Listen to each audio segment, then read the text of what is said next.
Hey,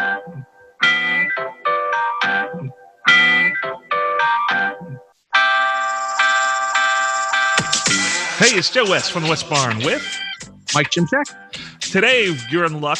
If you're at all a fan of historical music and just a legacy of recording, we've got Benny Faccone on today. So we want to thank first and foremost Mario Biffarelli for turning us on to him. He sent us a text and said, you got to be known about this guy and get him on the program. So thank you to Mario.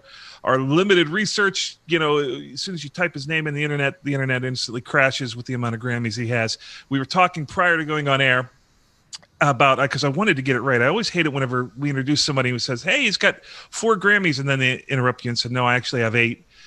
So I always want to get that right. But the counting number, and we can't actually get to a number at this point. I said, is it 15 or is it 16? And you said, I think it's 17. Is that what's the count on your Grammys? I think it's 17. That's a good place to be in your career, by the way. P.S. Little side note. After you said history, music history, and 17 in a good place, I feel really old. Well, yeah. Well, hey, man, part of that is it's like you might be doing okay if you forget how many Grammys you have, right? So you're in rarefied air. He went to Berkeley and Boston. He's from Montreal. He's worked all over the world. He's famous in the Latin market as he is in the U.S. market. He's worked with acts like Supertramp, Chick Corea, Tom Petty, Michael Jackson, Ricky Martin. He did Livin' La Vida Loca, Santana's Supernatural, Stevie Wonder, Stevie Nicks, Louise Miguel, Dizzy Gillespie, Streisand. He worked on We Are the World, Weather Report, Whitney Houston. He was stationed out of A&M Studio for a large portion of that on the West Coast, but his history is wide. He also produced and did a ton of records for a band called Maná. Is that how you pronounce it? Maná? Maná, yeah. A band, this is out of Mexico, right? With over 40 million records sold? Out of Guadalajara. They are the biggest Latin rock band. I guess they're like the Rolling Stones of Latin America, I guess. Yeah. So, what a great history of music. Sure, he's done it for 30 plus years, I would assume, is what we're looking at. Is that an accurate statement? 30 plus years? Say that again? How long? 30 years in the business? 30 plus? I think only 2 or 3. I'm not sure. Those are busy years, dude. Well, I moved to LA in 1980. So, and I was lucky enough, a Berkeley graduate who I hooked up with from my teacher who gave me a connection in Boston, got me hooked up at Berkeley. I'm sorry, at A&M Studios. I got an interview and all that. So in about 6 months after I moved here, kind of working at a place called Fedco, which is like precursor to Costco. Okay. And I would be living down in Orange County and driving 53 miles every Wednesday on my day off up to Hollywood. And the old days, knocking on doors and trying to get a thing. But the guy who was head of A&M Studios at the time, Don Hahn, he was originally from Montreal. And he was head of A&R Studios in New York. Him and Phil Ramone. Yeah. And Herb Alpert went there to do a record and was so impressed with Don Hahn that he asked him to run A&M Studios. I think it's 79. So in 80, when I went there, I was making $250 a week at Fedco, which was, decent money. And my wife had to work. My son was just born, 2 weeks old. I went for the interview, and the guy looks at me like typical old grouchy New Yorker, like really had a stick up his butt kind of a thing. He's a nice guy, but the typical New Yorker. And he said, you're from Montreal, you're Italian, your real name is Basilio, you went to Berkeley, so you must be good. Can you start next week? $75 an hour, a week, take it or leave it. I go, but I just had a baby. My wife isn't working. Right. It's LA. So he said, take it or leave it. So I took it. Well, look where it got you too. The one thing I was struck, I watched your interview with Everyone Loves Guitar. Yeah. Craig. And And Craig is great, by the way. His interview with you is fantastic. You should go check it out. He's got a great podcast. Everyone loves guitar. Check it out. Definitely a really, really cool, a cool vibe to his podcast. What I was really taken by was that every opportunity that you had during that podcast to sort of puff out your chest and talk about your 17, 18, 15 Grammys, how many ever, or your history, what you've been associated with, you didn't. You kept on talking about how you were fortunate, how you were lucky, how it was you were in the right place at the right time and somebody gave you a chance. And I thought to myself, it's like, he doesn't know it, but that's not true. I mean, he's just too kind to say it. You're an extraordinary person for having a history like that. So I just thought it was super cool that a guy with your level of just legacy that's how you look back on it. And it's like, man, I hope that we all get to a point in our careers where we can look back on it and just be grateful and thankful to the people that were a part of it. But there's no denying that you were the seminal part of that success. And you've had an extraordinary career. It's a legendary career. So thanks. I was lucky though. You know, again, back to Don Hahn, who my mentor, he did a lot of jazz. Miles Davis, Frank Sinatra, Thad Jones, Mel Lewis, a lot of New York big bands, Maynard Ferguson. Oh yeah, the theme for Rocky, all that stuff. And he never won a Grammy. And we used to tell me, he said, I'd rather walk to the bank and get my money than walk to my mantle and look at my Grammys. I had a songwriter friend of mine tell me, there was some, as with everything, you get down about something going on in your music career, one little specific instance where you feel like you weren't treated right. Yeah. I can't remember what it was about, but this songwriter buddy of mine said, hey man, it's surprising how much money you can make in the music business if you don't care who gets the credit. And it sort of stopped me. And I was like, great quote, man. It was Chuck Cannon, Chuck Cannon, the songwriter, Mikey, you know him, right? Yeah. Brilliant songwriter. And I just thought to myself, it's like, sometimes it takes someone that you respect to sort of give you perspective on why it is you do what you do. And it's like, you went from $250 a week down to $75 a week. It was like you were investing in what it is you felt you were called to do. Not many people would do that. It takes some insight. I was lucky though. I was lucky because when they did get me in there, even though it was 75, I was broke, but there was an infrastructure back then, and there was a place for a musician to not only work, but to be taken care of. So they gave us 401s. They gave us medical because it was a company. So even though it was a studio, the medical helped a lot, even though it was only $75 a week. So it was easier to accept it than it is today, where all you do is you get $75 a week, and only when you work. You're not even an employee anymore. It's a hard time. What do you think about that? You came up. I got into the industry in 1988, so I got maybe 10 to 12, maybe 15 years of large format staff engineer. Come in, you got sessions. The studio just booked you on sessions, and it was a different world. You rose from assistant to general assistant to assistant engineer to chief engineer. You could work your way up. Nowadays, it's like kids don't even. I wonder what your life would look like if you had to get into it today. Like your entry point was so different, right? I don't think I would do it. Well, that being said, you still went from making $250 a week to 75. So who knows? Back then, maybe you do it, but you look back on a career like that you've been able to be a part of. Yeah.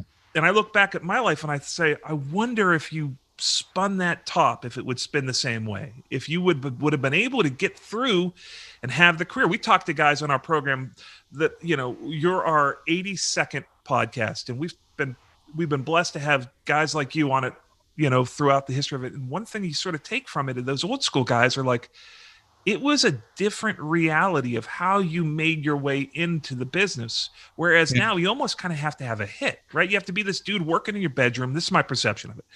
And then you get on someone's radar because you have a hit. And then you can go and try to stay in that ether for as long as you can. But guys like you came up.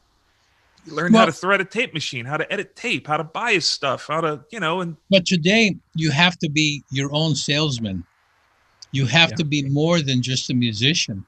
You have to be somebody that has to sell yourself, whether it's on podcasts, whether it's on whatever it is. You don't have the chance to find clients, I think, like we used to. And Yeah. people back then had to go to a studio. Right. Now you have your own little place, and I know a lot of people that even with their garage band, they're doing something, but they don't understand that like a restaurant. I don't know if I gave this analogy before, but you can walk into a beautiful restaurant, and if the product or the food's not good, you're not going to last. So there's a lot of people that think they can do it, but they have no business other than for a hobby to do it. So they throw the stuff out there, and there's so much stuff that the good ones kind of get lost. But you're sitting there trying to do something, and you think, if I'll put it out there, they'll come to me. But it's that still doesn't work like the old days. You had to go out and Yeah. peddle your songs or peddle your engineering The skills. hang is as important as the work Oh, nowadays. totally, totally. Uh, My mentor used to tell me, he goes, engineers back then, obviously you had a job. Today, engineers are basically Pro Tool, and they just sit around and they set up a mic. But back then, an engineer isn't only somebody that knows how to capture what the producer's trying to do, but everybody in the room. For example, when we were doing the Barbra Streisand Broadway record, in the room, now these are old timers like Barbra Streisand, um, um, what's the Phil Ramone, Marilyn, and Alan Bergman, who were the top songwriters, pop songwriters of the 80s. There was Peter Erskine, a top producer, oh yeah. Stephen Sondheim, who was the biggest Broadway songwriter of all time. They're all in this room, and everything is tense because time is money and the performance and the whole thing. So it was also up to the engineer to make everybody relaxed. So an engineer, you probably find they know a lot of jokes. And that's one thing that they did, is they Uh-huh. just mellowed everything out because Yeah, you set the everybody's temperature for the room. If yeah, yeah, if they know that you've got it and that there's not technical issues, there's a calm that can come over a room, and people end up feeling comfortable enough to know that they can focus on the creativity. I think right, right. that's Yeah, like, I don't know that people really understand the dynamic of what a great engineer can do, and people that are engineers now don't have the depth that guys like you had to put together to be able to cover all formats of sessions that you might encounter, right? mhm. So I can remember in my early days when I moved to New York City that I'd have friends when Pro Tools was coming in that they would call me in a panic if they had to record a real drum kit. Engineers that had platinum records. Yeah, And I thought it was just, for me, that was like, I didn't realize that, we've become so pigeonholed in what it is we do that yeah, guys like you are their dying art. And there's a confidence that comes from being in a room with a guy like you, that you can do yeah, anything. It's not like yeah, you're going to go get a drum sound that's already done, yeah, and comes in on two tracks on a sample or out of superior drummer that already sounds great. yeah, You've got to know exactly where to put the mics, exactly how to put room mics, deal with phase, deal with headphone cue mixes, deal yeah. with all the issues that come up, and no one in the room can know that's happening. And that's something that we talk about on this program. We worry a little bit that the art, because that you're from the art age of Well, making I'm these on the records. crossover. I unfortunately saw how great things were and how gradually it shifted to digital and how to change. I'm sure in the next 10 years or so, it's probably going to be great. Just like um, a lot of engineers of my time, they bitched about how bad things are getting. And we were going, what are you talking about? I mean, we've got 64 tracks, and this is when we could lock up all the tape machines, and we were doing smaller and smaller overdubs rather than a big orchestra. And they'd be complaining about, well, you need the whole band in there to get the vibe, the whole thing. So they bitch to us, and we are bitching to these guys, but that's so different this time. My only bitching is that everybody's doing it in their house, one at a time, and they don't understand concepts of rooms, concepts of not only microphones, like vocals is one of the hardest things to record. And just by putting a vocal mic in front of somebody doesn't make you an engineer, but it's so easy to do. The easiest thing to record are strings. And there you've got, 15 microphones and 30 people, as opposed to one vocal mic and one guy. So, go figure that out. But I used to remember when all the engineers that I assisted with, like Bruce Swedien, Don Hahn, a lot of people, they would come in, and the majority of them would want me to run the tape machine, where we had to punch in and out and know exactly everything.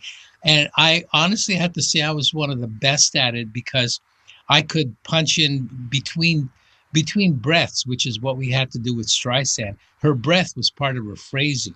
So we had to punch in, and you need that split second delay to punch in before it goes from the erase head to the record head and all that stuff. And I go, man, when I'm an engineer, I won't need anybody. I could do it all myself. And as soon as I became an engineer, about 7 years later, Pro Tools came out, and I was freaking out because I didn't even know how to put in a new track. Yeah. I'm lost. So that's when we needed the new guys, and they will come in and tell me what to do with Pro Tools.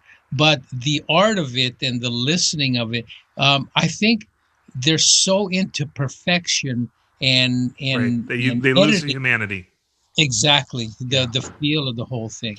Well, here's something else that people need to recognize from your last statement, because here's the levity of what you just said. You're punching in Barbra Streisand, right? And I imagine she's not extremely tolerant of failure, right? I can't imagine that would be no worries, I'll sing it again. Pressure. Yeah. Oh, there's no Apple Z. You can't undo your punch. Right. I don't let that soak in, everybody. Your dude operating tape machine with Barbra Streisand and probably Phil Ramone producing. They're looking to you. The moment's coming up. Time is moving on. You can't stop it. You can't slow it down. You've got to punch in within the breath or right before the breath with enough time to get from the erase head to the record head. And then she's got to sing it perfectly, and you've got to get her back out. And if she doesn't, you can't undo it.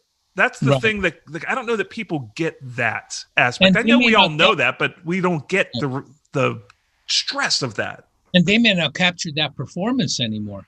Yeah.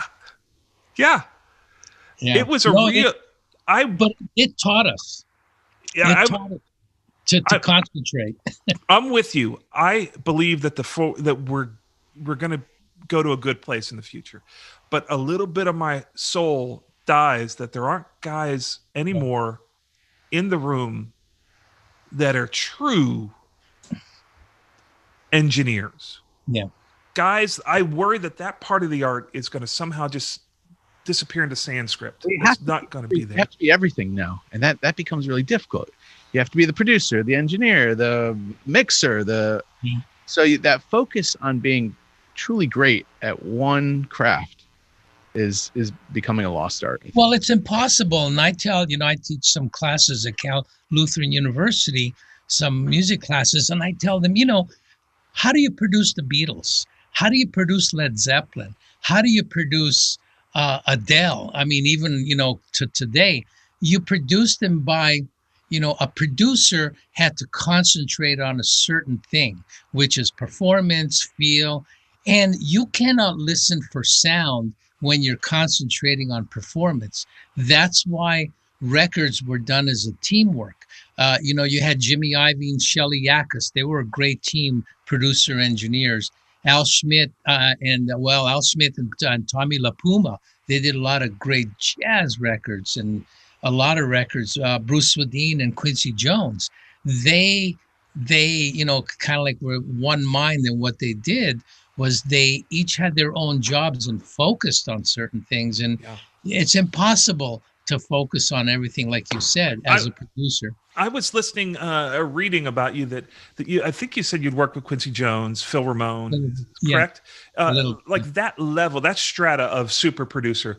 Now, when you were working with those guys, was that something that you were like actively hawkeyeing those guys and being like, I'm going to use that. I'm going to incorporate that into my workflow as a producer. Were you like picking and choosing? Were you learning as you were working with those guys? That was more on an engineer basis. For example, when I worked with Bruce Swedien, we did a Sergio Mendes record right after he finished the Thriller record. So Bruce Swedien was on top. He was #1 engineer. So I would watch and everything that he did.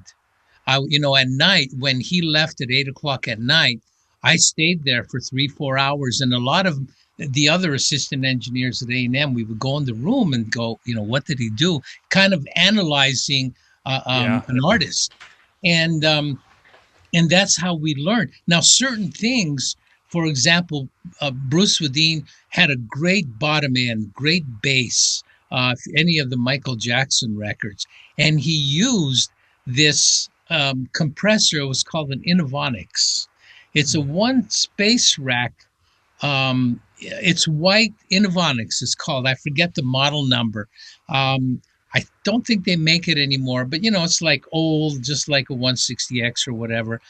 And honest to God, I would duplicate his settings, and I could never get the sound that he got out of it. So certain things I would learn, certain things it was just his feel for what he did on that year was amazing. Dude, that is so true. I had an experience. I was in a session with Phil Ramone and Frank Filippetti.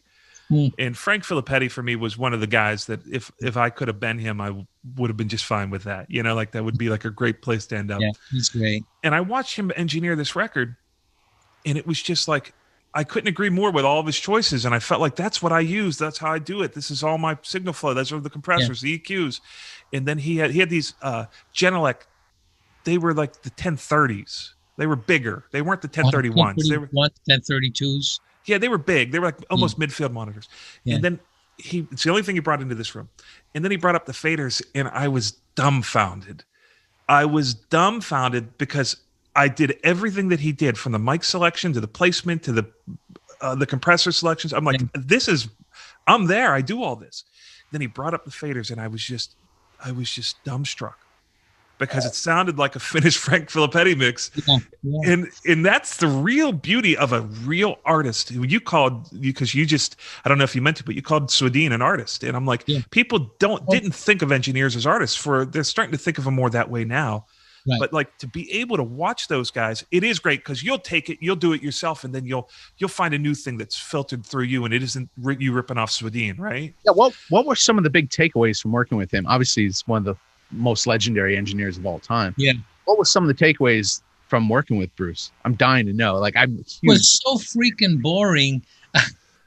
No, honest to God, it was because usually when an engineer would come in, I was as an assistant, I would be responsible setting everything up, making sure when whoever is being recorded, whether it's a tracking date, a string date, or whatever, that everything is ready to go, no buzzes, all microphones work, nothing out of phase. So when the engineer walks in, he gets his levels, and he usually lets the assistant engineer run the tape machine. So I would be always working. Bruce Swedien did everything himself, other than the setup.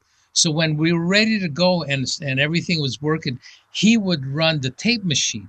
Now, it's almost like my job as an assistant, where I couldn't fall asleep, because if something was going wrong, or if a musician in the room wanted a pencil, I was right in front of him even before he finished the sentence. Pencil. So, as a training for an assistant engineer, you're on top of everything to make the engineer look good.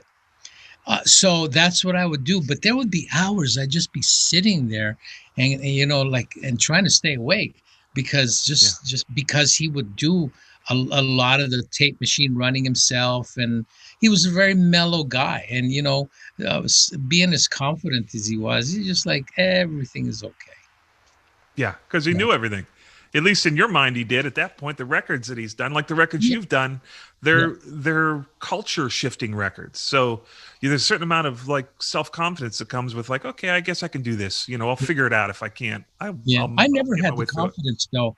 I always, it was every morning it was like, oh shit, I hope I get the tracking session done right, because you are at the mercy of the musicians, of the instruments, and it is what it is. But I'd be driving to a studio and listening to music and focusing in on the kick drum and go, okay, this is how I want the kick drum to sound. And you have that nervousness of making sure everything, that the session goes right. Well, because there's a version of that where you don't have it and you're not great. Part of that crazy manicness is what makes people great, I think, is that you're so hyper focused on getting it right that you don't let stuff slide. So at the end of it, you always end up succeeding. It always ends up working out good, but you're terrified every time. Yeah. Well, that's again to tell my students, and musicians, anybody in the studio, they are the most insecure people in the world. Even the great ones, they don't know if what they're doing is good or not good. And if you say something wrong in that room, it's like that could ruin the whole day. Right. I remember in the morning when we finished "We Are the World." I wasn't even dumbfounded. It was one of those, what just happened kind of a moment, where it was just too much to kind of process. And in the morning when everybody was leaving, Diana Ross came up to me and said, "Gosh, I hope my hair stood up for all night and stuff." And I'm going, oh my God, Diana Ross is asking if she's going to look good on TV. Are you kidding me? Or Tina Turner mentioned something, but all I hear are things like, the Peanut movies where because it's not real. It sound like it's surreal. Dude, so everybody's insecure. Tell us a little bit. You were talking a little bit before we went on tape here. You were talking about the logistics of how that session for "We Are the World" went down, and like how the staff was sort of, the responsibilities were split. Can you tell us how the scale of that session was pretty logistically challenging? Can you tell us how you guys managed that session? Well, to back up, we didn't know what it was. Well, the week before, my boss Don, who called me up because I was kind of like the head assistant engineer at the time. He said, "Next week we have an important session. Oh, and by the way, you're not getting paid for it." Said, what? He goes, "Yeah, it's. I'm not going to tell you anything, but it's important. Yeah, you're going to love it, but yeah, it's charity. You're not getting paid for it." And I'm going, I don't want to work for free. Are you kidding me? I need a family to support. And then I thought maybe it was because around the same time, Paul McCartney and Michael Jackson were doing that duet record, Say, I think it was. Ebony and Ivory was on it. Yeah, I wonder if Paul McCartney's coming. Because back then, it wasn't like now he's at A&M a lot. But back then, it's like, Paul McCartney. So I thought it was him. But we started working around 7 a.m. Monday morning, setting up that scaffolding. The crew came in and set it up, and we started putting names on there. And we're going, holy shit, Al Jarreau, Bob Dylan, all these people. And going, what the hell's going on? And then we set up one of the circular microphones for when they did the individual lines. And at 8 o'clock, it's like everything just stopped. Like when a tornado's coming, no chirping, no birds, no wind. Yeah. Something's happening before the storm, like a tsunami's about to come in, right? And in walks Michael Jackson. So basically, all the guests were not allowed to come into the studio. A&M had a sound stage, the Charlie Chaplin sound stage, where I guess they set up a party or something, but I was too busy. I didn't go out there to know what was happening. So only the artists were allowed to come in. And at 8 o'clock, Michael Jackson came in and he started laying down his demo basic line of the chorus section, so everybody could follow it. And I was like in the studio part. Michael Jackson came in a few other times, so I've seen him before, but not in this capacity, because they were all coming back from the American Music Awards that was happening that night. So when at about 10 o'clock, all of a sudden in walks Lionel Richie and Paul Simon and Daryl Hall and Bruce Springsteen. It's like, holy shit, what's going on? So basically, I was responsible for that liaison between the control room, whatever he needed. Almost like, I guess, a stage manager would do that to what's happening in the studio part. Umberto Gatica was the main engineer. Al, what's his name? Al Schmidt? No, not Al Schmidt. He owned Alan Sides, who is the owner of Ocean Way. He was there. A lot of his mics were being used. In the making of We Are the World, the beginning, Jane Fonda narrates. And in the very beginning, there's a picture of me with my black hair. If you can imagine black hair and my We Are the World t-shirt, I was plugging in an M150 microphone and it wouldn't plug in. And I'm pissed because I'm not getting paid. And am I allowed to swear here? Yeah. I'm going, motherfucker, this thing just won't fit. And you don't see my face, the audio part. You just see me while Jane Fonda's going, and everybody worked for free. Motherfucker, come on. What was it? Was it like a tube pinout versus an XLR? Were you putting wrong cables together? Yeah, it was a power connection between the M50 and the power cable. Yeah. And another little story that happened, I got to tell you, that almost I thought my career was over. There was, if you remember that semicircle, the very first microphone, there was 3 in each mics. The very first one was Paul Simon, Lionel Richie, and Kenny Rogers on the microphone. So I don't know if it was Umberto or somebody in the room came up to me and said, they want you to find some kind of a step stool so Paul Simon could stand on it so he would hit on the microphone. I'm going, this is not good. What do I do? So I found like a little box. I opened the door, walk into the studio. And as soon as I walk in, I don't know how, but Paul Simon looked at me with eyes that says, if you come here, motherfucker, I'm going to kill you. Without saying a word. So I'm going, oh shit, what do I do? I said, you know what? This ain't worth it. So I turned around and said, I'm not taking that to him. As I turned around, I opened the door that squeaked. And all of a sudden, Quincy Jones turned around and go, we must have quiet. And everybody kind of looked at me. I'm going, this is it. My career. Dude, that's the first lesson I teach assistants at my sessions is when you set up a vocal mic, you always set it down to the lowest setting on the mic stand. Right? With a boom mic, you put it all the way down till it stops because no one wants a mic. You don't want to walk up to somebody and take a mic from here and bring it down to them. You always bring a vocal mic up to someone. It's a demoralizing experience to have someone come up to you and be like, just 1 second. Yeah, right. Especially Paul Simon. Right. And do you think my teacher, my mentor taught me really well how to set up a microphone stand, the height, without when like Streisand or whoever you're working with, when they're there, you don't go there and put up the mics because I don't know, they always get irritated. So he always taught me, before you set up the mic, go up to them, kind of pass by and just get a feel where their mouth is in relationship to your head. So if like their mouth is here, so you go to the mic stand and you set up the mic to about here, so you get a really, really good close proximity. Things that are not even on people's radar. You're so overwhelmed by all the tech that you got to know and all the connections and whether there's a ground loop or what's happening. And then like, you got to realize it's also, you're a psychiatrist as well. So you can't go in and that's a brilliant idea, by the way.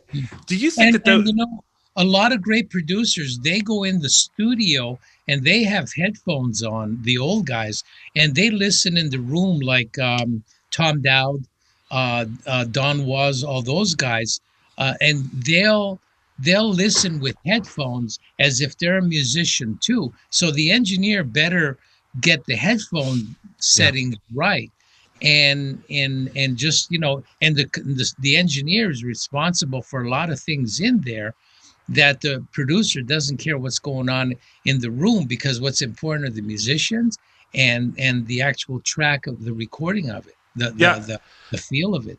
Tell me if you agree with this. I remember the bane of my existence as a large format console engineer was getting headphones off of cues on the console. You'd mix everyone's mix. They'd have maybe 4 mixes out in the room, depending on the console and the amount of sends and headphone amplifiers. Yeah.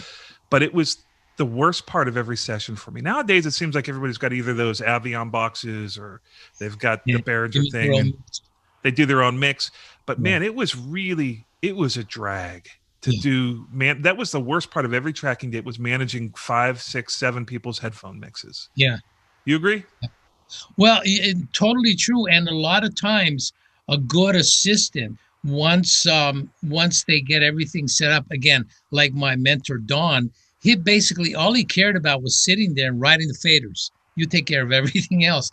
And one of the things I take care of is headphone mix. Yeah. When we did the Broadway record, Monday, Wednesday, and Fridays were the full orchestra, 60 people, and Streisand singing at the same time. So basically, I was doing the headphone mix, and I literally had to just stay for the whole session and just, get a mix together. And one day we got called in by Herb Alpert, and drinking coffee and cookies and all that. And he said, Barbra Streisand's complaining. Why? I mean, the sessions are going great, no complaints. Because you're not paying enough attention to her. I go, what do you mean? He goes, well, she's in the vocal booth, and sometimes she is waving to, for something. And we're going, yeah, but we got 60 people in there, and, trying to get headphones doesn't matter. What's important is her. So from that point on, I wanted to ask you a question about the We Are the World thing. Do you think that all the people that were in that room were kind of freaked out too about the other people in the room? Like, you don't get that group of people together for an event. I think. Well, here's another little story. Al Jarreau. I don't think I'm saying anything like bad or anything, but he was in the office, like our studio manager's office. He was a little drunk, and he was kind of crying.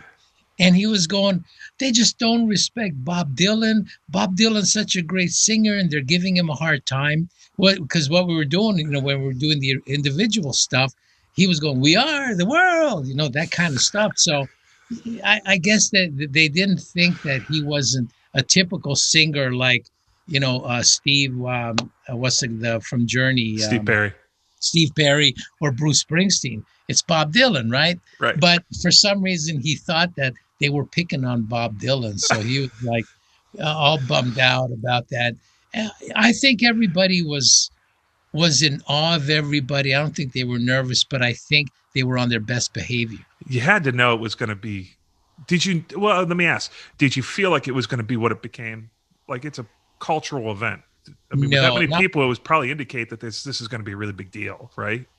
Man, but you probably had no idea what it became. No idea.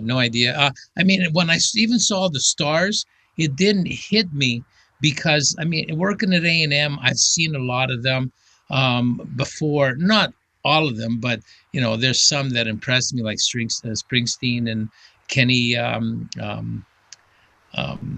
Rogers? Kenny, no, not Kenny, the other guy, Pooh's Corner, and my wife's favorite. Loggins. Kenny Loggins. Kenny Loggins. He was great also, these guys. But I think just that morning we were all so tired. It didn't dawn on us till like 3-4 days later. But even then, it's like it was a session. Yeah. We did a good job. We got paid nothing. We got a nice little calendar. It's actually up there. I don't know if you see. What is that? A calendar from We Are the World? Well, it's not a calendar. They gave everybody an appreciation. Can you see it? Cool. Well, keep going. Go up a little. Oh, there you go. There you go. So, they gave us a sweater. So it was nice. But, you got a great story out of it, a great memory out of it. I mean, isn't that, when you're all said and done, isn't that what it is? Like, the memories you have during a life, and to be a part of such a thing is, how do you put a price on it? It is. But, man, we had so many other stories, so many other scary parts. Things like when I was doing a Maná record, we did before we did the Supernatural, I think it was after we did the Supernatural record, because Mana did a song on there, and with Casey Porter, I did a couple of songs, and Casey Porter was like the music supervisor, co-producer, except for the Rob Thomas stuff. We went when we were doing an album, Corazón Espinado, I think it was.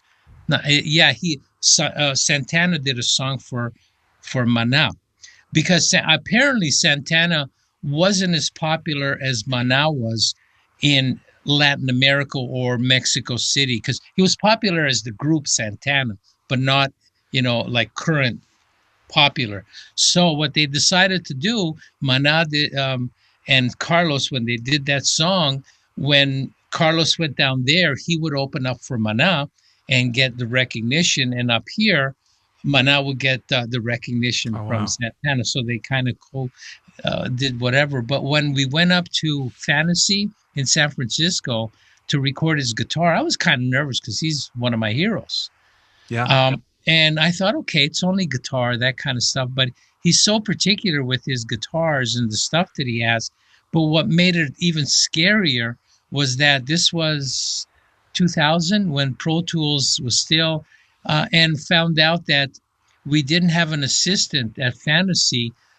So between me and Mana's assistant, who ran all of the computer stuff, one of us had to run the Pro Tools. I said, I'm not doing it. I don't know how to run it. I don't know how to create a new track. So, we were freaked out about how to run Pro Tools more than, holy shit, this is Santana. So, there's That's a wild, lot dude. of stories. Do you have any moments that you look back on? Like for me, it actually wasn't even really a music thing. I worked with Mr. Rogers for a bit and did a couple albums for him and did the TV show for a while. But I remember thinking, I can remember sitting in the control room in Pittsburgh and we had ordered sandwiches and mine didn't come and Fred wouldn't eat his food without me. And I just remember stuff like that. And I remember like that stayed with me. Do you remember, it doesn't have to be a personal story, but do you remember being behind the console for a record that was just went out and was like this thing that became its own legend? And then you can remember like getting the drum sound for it or mixing it or a moment or anything like that? Oh, there's a lot of different moments. I mean, after 40 years, everything happens. But the one thing, I remember Quincy Jones in the morning saying, what's the most important thing about recording every day? What to order for lunch or dinner. That's the most important thing, what to order. And it's true. I mean, when we had a food budget back then. So the question was, we didn't have, you could have burgers if you want, but it's kind of open-ended depending on the artist you're working with. So it's like, okay, what do we order for lunch? And you got 5 guys. One wants pasta, the other guy wants pizza, the other guy, wants steak. And it becomes a harder decision than which take of the song is right. I find that food gives you something to look forward to. Like I've never been heavier in my weight class than whenever I was working on long records. Because when you get off of it, you're like, I'm going to go over, if you're in New York, I'm going to go over to La Chintanita and get this, yeah. plantains and rice and, use a papaya shake. It was like you got a reward after you spent 20 hours in the studio. Well, unless you didn't work for Meatloaf, and I didn't work. I never worked for Meatloaf. Remember Meatloaf, Bat Out of Hell, and all that. I was in Studio B at which is now it's called East West, but back then, but it was called Ocean Way. But before that, it was Cello. No, was that Cello? Yeah, Cello, and then before that was United or Western of United Western. Wow, all those studios are famous. Isn't that something? Yeah, and the hallways, you're always interacting. That was the other thing that I miss is interacting with other people that are coming out of other studios. Me too. And one engineer was coming out and was just laughing, and and I was walking and go, "What's going on?" And he goes, "Man, we're trying to. It's not about what we're going to order today. It's where we're ordering from, because apparently Meatloaf, whenever you pick a restaurant, they order the whole menu. So that way you don't worry about what you want to eat. You worry about where you want to eat. So that's another problem. Dude, that's funny. You know, Master Disc used to be, they used to call themselves in New York City, the mastering lab. They used to call themselves the home of the free lunch. And you're talking about getting, you know, the budget would pay for it. Nowadays, of course, it doesn't happen. Yeah. But I remember thinking, oh, that's so cool. We get to order Indian and eat the Master Disc. But what I didn't realize was the 45 minutes it took us to eat, they charged us another $575 for it because they didn't go off the clock for it. So it wasn't really the home of the free lunch. That's true. Yeah. But food is such a critical part of every record. And back then, there was no 24-hour, you know, you had a 10, 12-hour lockout. Yeah, that's Just true. having a lockout doesn't mean 24 hours. That's another interesting difference in today's world. It's like you get together, you work on something. When the work's done, you go. It's usually a song or an overdub on a song. But we would be locked into studios where it was like, what are we going to do? We've got the next 10 days locked out, 16-hour days we're allowed to be in here, you know, and we've got it. No one's going to come into the room. We're just going to work until the record is done. With different, way different dynamic. You had to, because the budget and the money, that's what it was.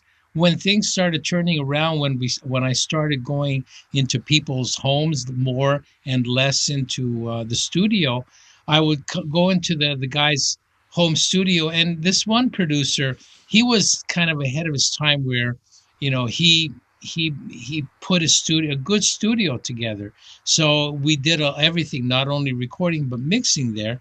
And this was still in the late 90s. I would go there and, hey, if it takes 20 hours, it takes 20 hours, because it's my place. It doesn't cost me more. And we're going to take a 2-hour break because I'm going to go eat. So hang out. I'll be right back. And you're going, what the hell? You know, and they don't pay you hourly anymore. They pay you either per project or per day or whatever. Right. And you're sitting there going, this isn't going to be good. Yeah. And that's what's happening now. You know, they say, hey, we'll give you $50, come and help me edit or record a vocal. And sure, yeah, no problem. So you're sitting, is this your room we're looking at here? Is this in your house? Is it in a facility? Where's it at? But let me turn off the TV so I don't, I have the TV to keep me company. Yeah, this is I've got, this is like a bigger Trident 80C. It's normally they're 32 and 48 and 24 monitor return. This is 48 and 24. And I've got an Uptown automation. So I've got 32 faders of automation. So it's basically like, you know, I couldn't give it up. I could not just work in the box. So I found this console about 15 years ago, and I never let it go. It's a pretty beautiful sounding console. There's a couple of those in Nashville, and I never really worked on the A-range consoles. You know, the A-range are the best. Those are right. This is the B and C's are, you know, they're good. They're very British, but the A-range, they were at Cherokee Studios, and those sounded amazing. What did they sound like? API or Neve, or what were the characteristics of an A-range? It's kind of like a combination API and Neve, because the Neve is very fat and big. The Neve is a little more punchy, and the API is like a British sound, a little more mid-range, but it's got a little bit of bottom fatness to it. But what I did with this one, that literally it goes down to 20 hertz, and my left and right perspective is wider than, Pro Tools, usually when you hear stereo, it's almost like 9 o'clock and 3 o'clock, where in analog it used to be very much 180 degrees. And there's this guy, Steve Ferlot, who's a genius with gear. He's Inward Connections. Yeah. And had boutique audio. I've got a couple of a ZQ. Great sounding stuff. And I found him through when I was working at LAFX, that had an old API console. He would go in and not only be the maintenance guy for it, but he also modified it, and he would put blocks, is what he called them, and bypassed a lot of things. So when I bought this, I called him up, and actually, I was the first one. I don't know if you could see that piece right over here. Whoops, I lost you. No, we got you. Right here. Right underneath the speaker. Can you see that? Go down a little. There you go. with this knob stereo. Yeah. This, he modified my console to where it bypasses the whole center section. So it doesn't have a little bit of the muddy bottom end. It's really tight and it's wide. And literally you can hear, like when you go to a mastering place with their good speakers, you can really hear the transparency of the depth. So it kind of helps me with this. And you're feeding that console with a Pro Tools rig, or you're not working off a tape still for the most part, right? Pro Tools. So Pro Tools feeds it. You mix on the console with the Uptown automation, right? And that automation's being fed from a SMPTE output from Pro Tools, I guess. Yeah. I've got the well, I have it turned off, the automation now, because it runs off an old DOS 386 HP computer. Green screen. Yeah, exactly. Yeah. And I have no idea how to work DOS, so I have to call a friend whenever I want to erase some internal stuff, as you're keeping it. Luckily, automation doesn't take up too much space, but it's all with floppy disks. Oh, wow, dude.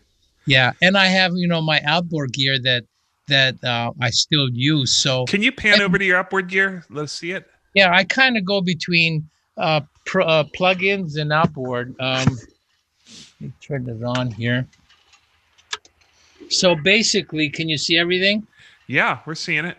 I've got I got some reverbs that, back in our day, they were a joke, like the SPX 90s and the Rev 7s. Pan left a little bit left. There you go. And I've got the SSL stereo compressor. Yeah. I've got some Dolby A for vocals. Yeah, and an Orban EQ down there. Is that what that is? Yeah, but I don't use it. It's a little too old for me, so it's just there for looks. And I've got DBX some 900 rack. Yeah, APIs, DB, but these are all modified. The DBXs and my DBX compressors by Ben O'May. He's the head tech over at Bernie Grumman Mastering. Yeah. And he modifies them. So, and he also modified one of my 1176s, if you can see that one. And yeah, we're seeing it good. What are the mods in your 160s and the 1176? How does he change them? I have no idea. Okay. He just cleaned them up. And I've got two old 1176s that, depending on what type of music, whether it's for snare or keyboards or something, but it's a very aggressive, really cool compressor. And I've got a newer one that he modified that I use for vocals. It's so transparent. I mean, I can hit it at 20, oh, wow. And you don't hear the compression. I mean, for some people, they want to hear the compression to get that. And some people, it's a little too modified. They want that 1176 sound. But I remembered that it was a 165A is the compressor I remember. That it was killer on bass, and it was a one rack space DBX 165A. Oh, it's not this one, is it? What's the number, Santa? It looks just like that. 165. Yeah, that's it. Those are killer on bass. Yeah, I could never get a good bass sound on those. Isn't that something? It's I hated LA3s for the longest time. Yeah. But now I'm into them. And it's like, was it just me, like, not like trying to force it to be an 1176 or, I always felt like an LA3 was like a crappy LA2A, right? Yeah. Because it's a photo op to sell. But now I use them and I'm in love with them. It's just a philosophy of how you're, I guess, incorporating them. But also, and I tell students and the new kids today, unfortunately, and I always have a battle with them that they say they hear the difference in between an 1176 plug-in compressor and a Focusrite or a Fairchild plug-in compressor. I don't hear no difference. They do their job, they compress, but I honestly don't hear a difference. Now, if I would go with an analog 1176 or an old 670 Fairchild, it's like, man, it'd be like two different sounds. Yeah, and that kids don't know. How much are you doing in the box versus in those racks when you're mixing? Half and half. I basically, like everybody else, I've got my designated faders for kick, for snare, whatever, Yeah. and they go through the chain. And you keep everything sort of plugged in, right? And everything's kind of routed. We just had a that's my patch bay. Yep, you probably don't touch that much, right? No, I'm afraid to. Yeah, you don't want to jiggle a cable, right? Because it's like you never know. Right. We were just talking this morning. We had Reed Shippen on the program, and we were just talking about that. How you don't think it's going to be that way, but you start seeing all your friends, and everyone kind of leaves their system set up and routes the music through it rather than tailoring everything. It's like, hey, this is always my kick drum channel. This is always my bass guitar channel. Yeah. So, but I still get different sounds. There's a lot of engineers that they've got their kick sound, they've got their snare sound. I'm always changing it up with what I get because, unfortunately, it's if you do 100% American, you're kind of pigeonholed. Okay, you do nothing but country, or you do nothing but hip hop, or you do nothing but rock, like Chris Lord-Alge, rock, and you get, I don't want to say the same type of music, but the similar style of music. And with Latin, I mean, one day I'm getting pop, the next day I'm getting rock, the next day I'm getting a ballad. So it's hard to stay consistent. So I have to move things around. I don't touch my gear.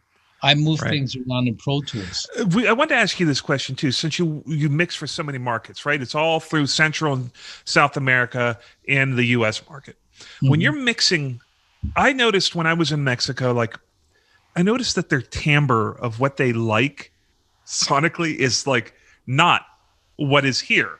It's like the records, they sort of value other attributes. Like if you listen to records during the era when there was hair metal, that had a sound, right? Yeah. And then they went into fuller, bigger sounds from the 70s, and then we went into the rock era. It got really thin and SPX 90 and guitars really bright during the Poison era, and then we went back to more natural sounding stuff.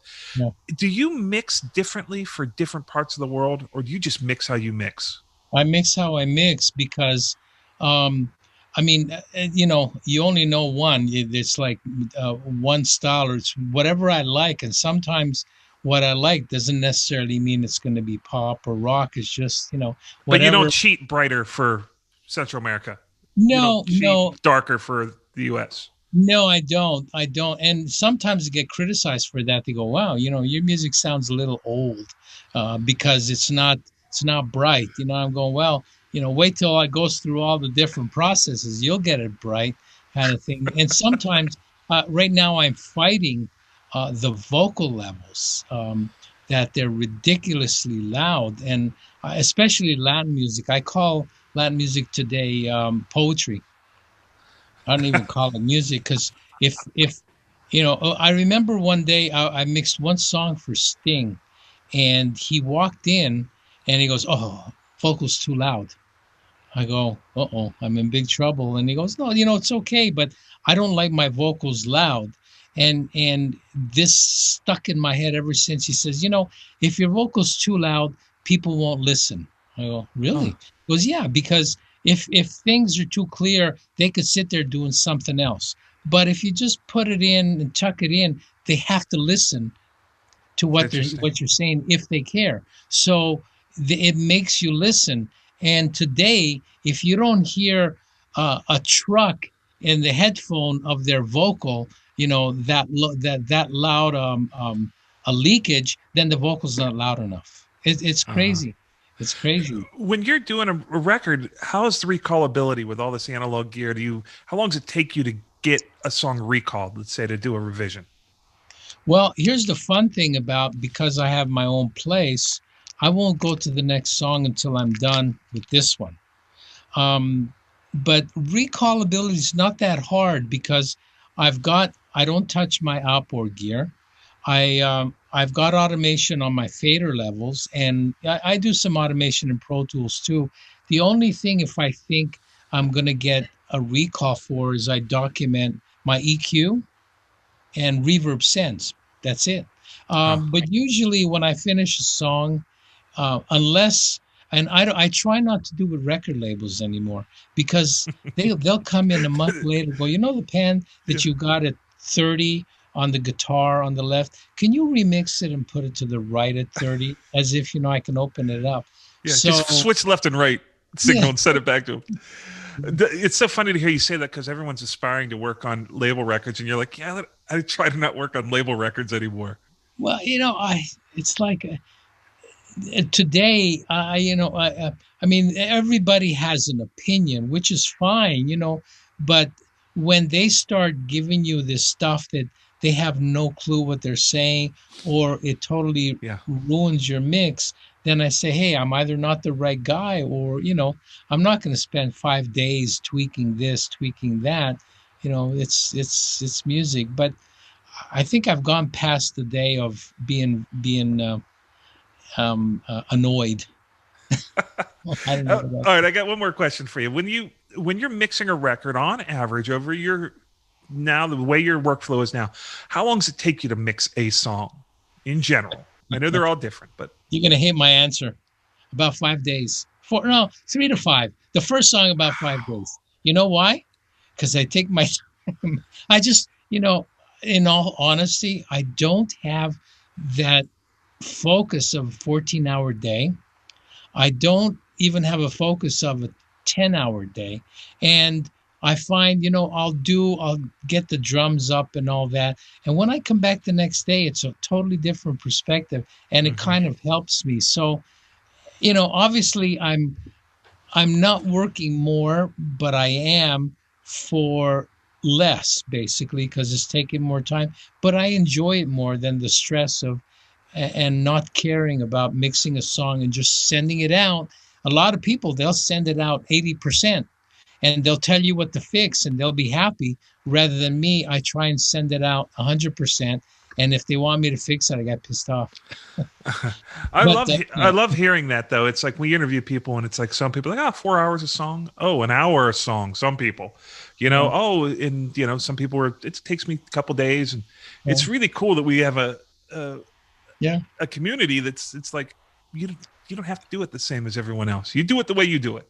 Well, the song, again, the important thing about the song, and I try and tell everybody, it doesn't matter how great or how bad your snare sounds or your kick, but it's the feel of the song that I try and get, and I love grooves, whether it's a ballad groove, whether it's a funky groove, but just, it's a song. It gives you a feel.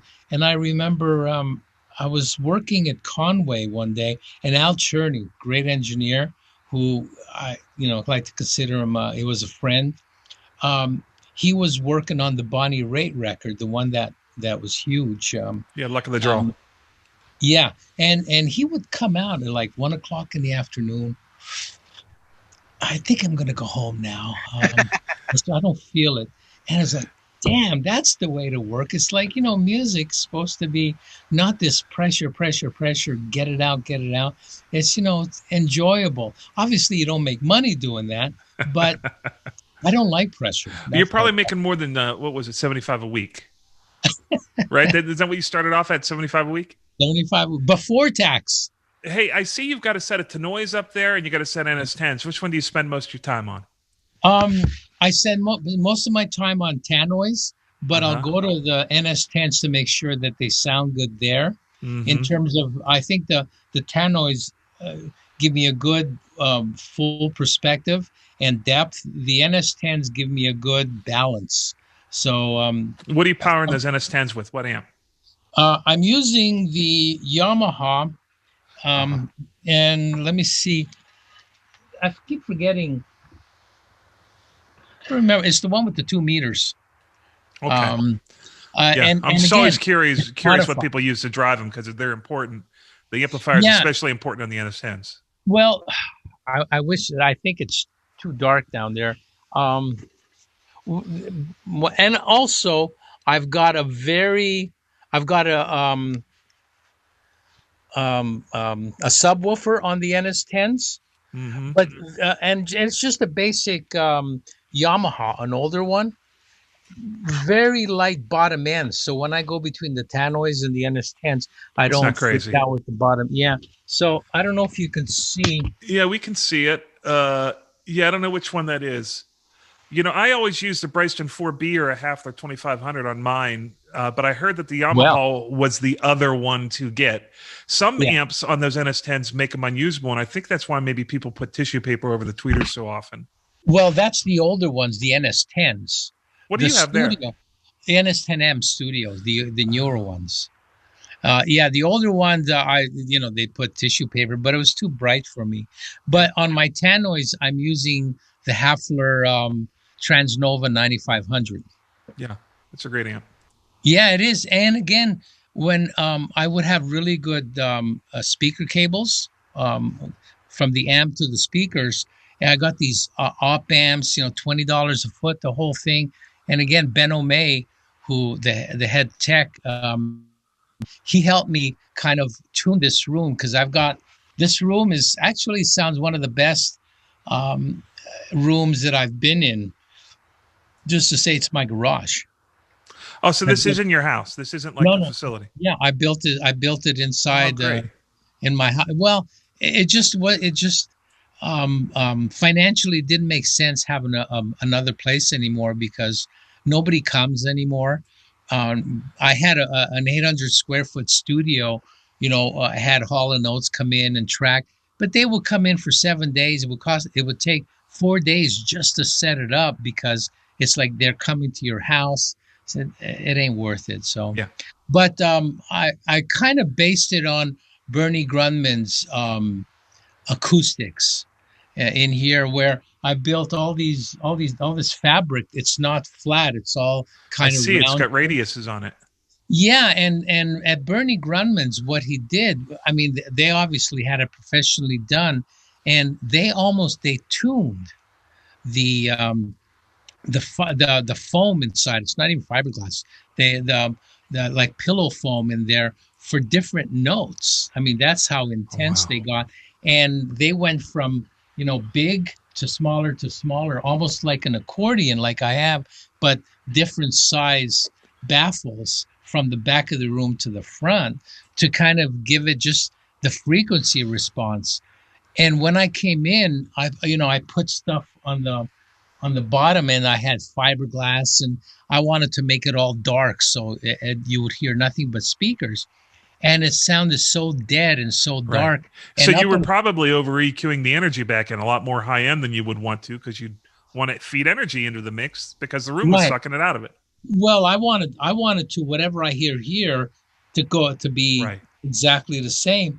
And I spent 3 days hanging panels up on the ceiling, because it was just a plywood. And we come in, he goes, take it all down, and we started from scratch. And he goes, you know what? The ceiling, all it needs, actually, for a good room, all you need are packing blankets. That's it. Because all you need to do is to make sure there's no bounces and there's nothing. So I from my ceiling, I basically bought 12 packing blankets, and I stapled it up on the ceiling. And because this packing blankets don't look good, I went to a fabric store, just bought back a black fabric, and I stapled over it, and I got a black roof. Huh. So, there's ways of doing things cheaply that actually sounds good. Well, dude, it's been such a good hang with you. Appreciate you coming on. You're a sweet human. You could just tell. You're like, I'd love to be trapped in a studio with you for a week and a half. Well, just bring me cookies and chocolate, and we're good. Do you get to Nashville at all?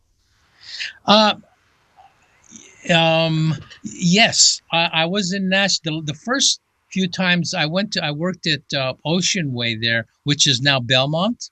Yeah. When Alan bought it, Alan Sides, he was an Ocean Way, whatever you call the North or East or whatever, and he had a chef there.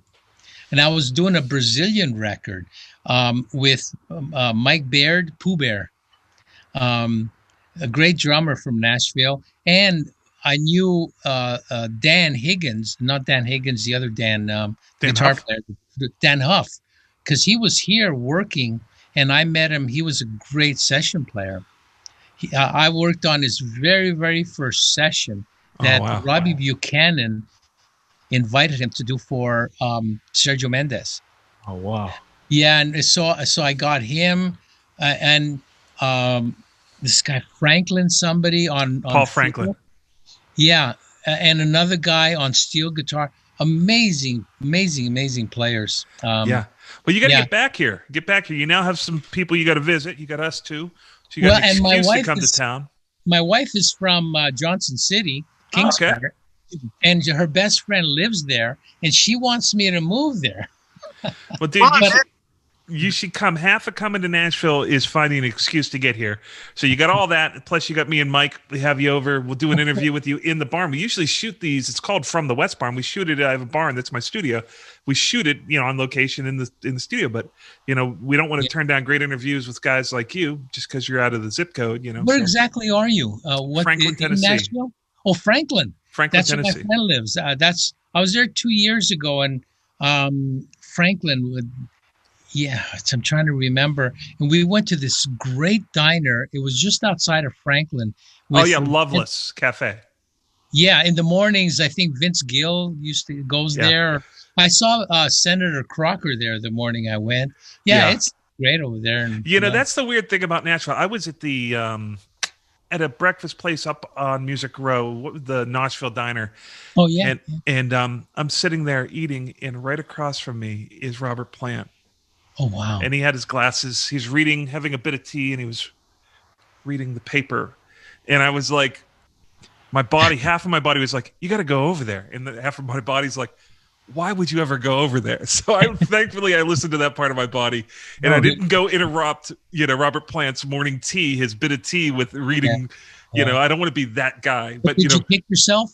No, not at all. I'm so glad I didn't go over there. Because what business do I have? What am I possibly going to bring to Robert Plant's day? What am I going to do other than annoy his rhythm of just having a little time in the morning before he goes into a studio? And thing too, to leave people alone, I think, a little bit. Yeah.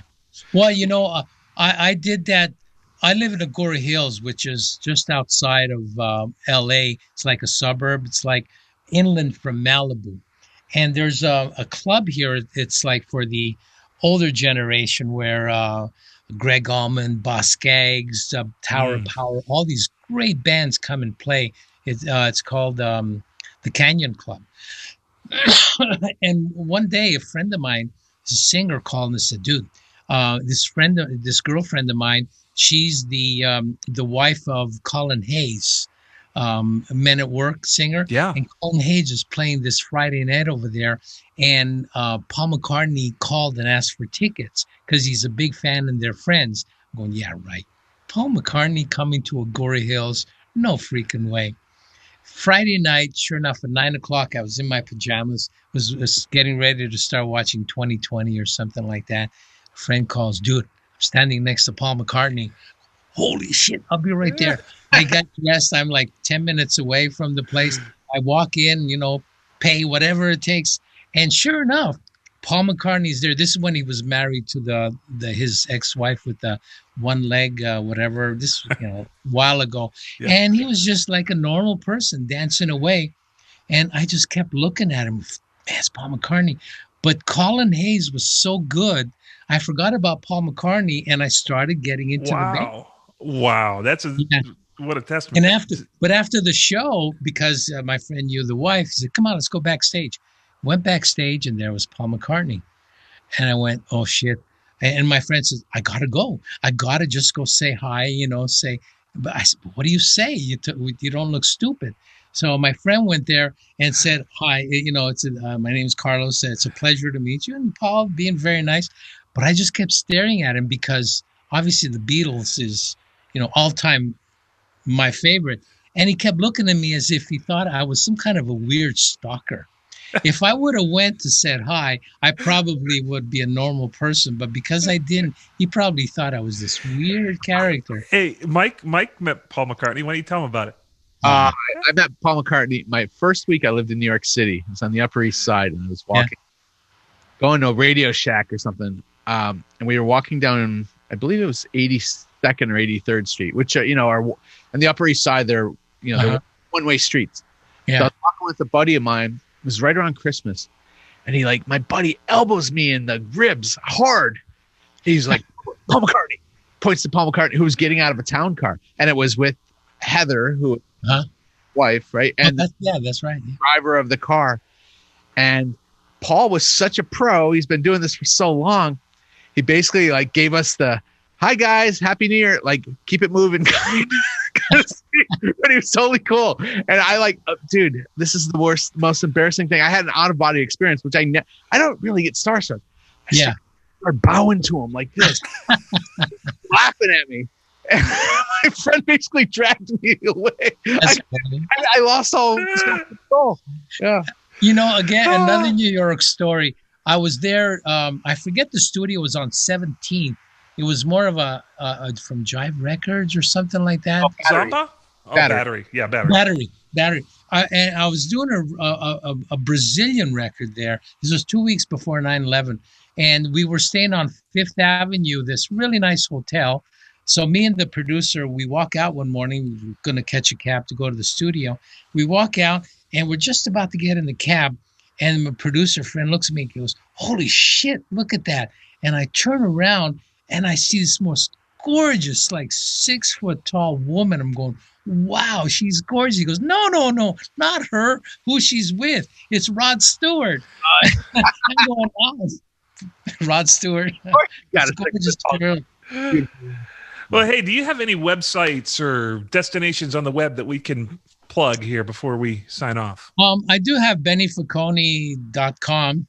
I haven't upgraded in about 2-3 years or 4. Well, or if people send you an email on there, they can get a hold of you if they're interested in maybe finding out more about you. Benny Faccone at gmail.com.